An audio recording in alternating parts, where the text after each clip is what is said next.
So in this video, I'm going to give you a demonstration on how to create a human life sculpture using clay with your class, something that you can use with the students in your classroom. As I've been looking at Mueck, I've actually tried to recreate one of his sculptures, Big Man. Just got a basic idea, influence from that. His Big Man is actually 7 foot, so I'm doing a very miniature scale one. Along the way, I'll be trying to give some basic steps that you can use with your class to help them create any sort of human form. It doesn't have to be a big man. The big man is sitting down, so I'll give you some ideas of how you can make a human standing up or any sort of pose. So what I would begin with is the head. So right now I've just rolled a basic egg shape circle.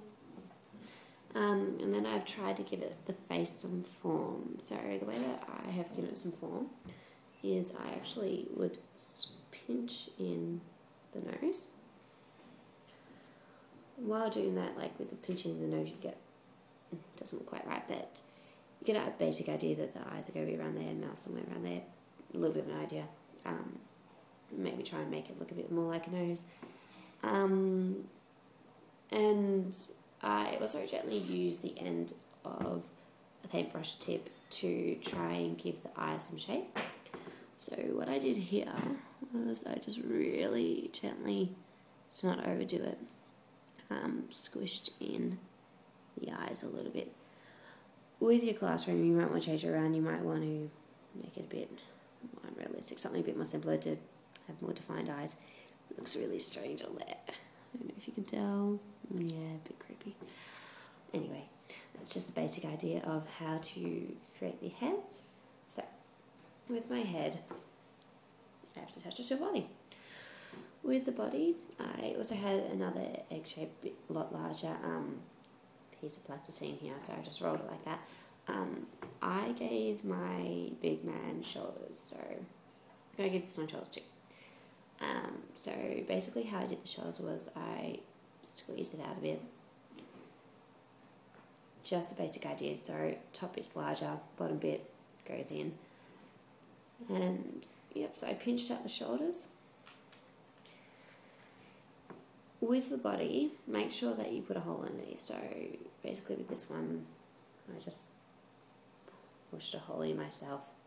This is so when it gets put in the kiln, it doesn't break or burst, it just is able to cook right through.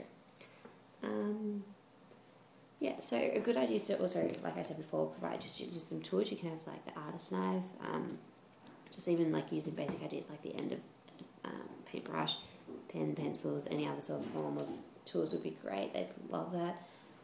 Yeah, and so attaching the head. So you got to make sure the head is attached properly, otherwise it is going to fall off.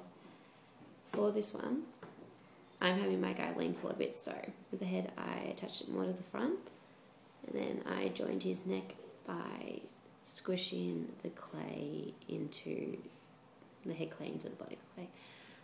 When you're working with the students, they will be using clay, so make sure that you emphasize on the use of water so it doesn't dry out too much. The water will also help the joining of different bits of clay. And I shall show you a bit more later.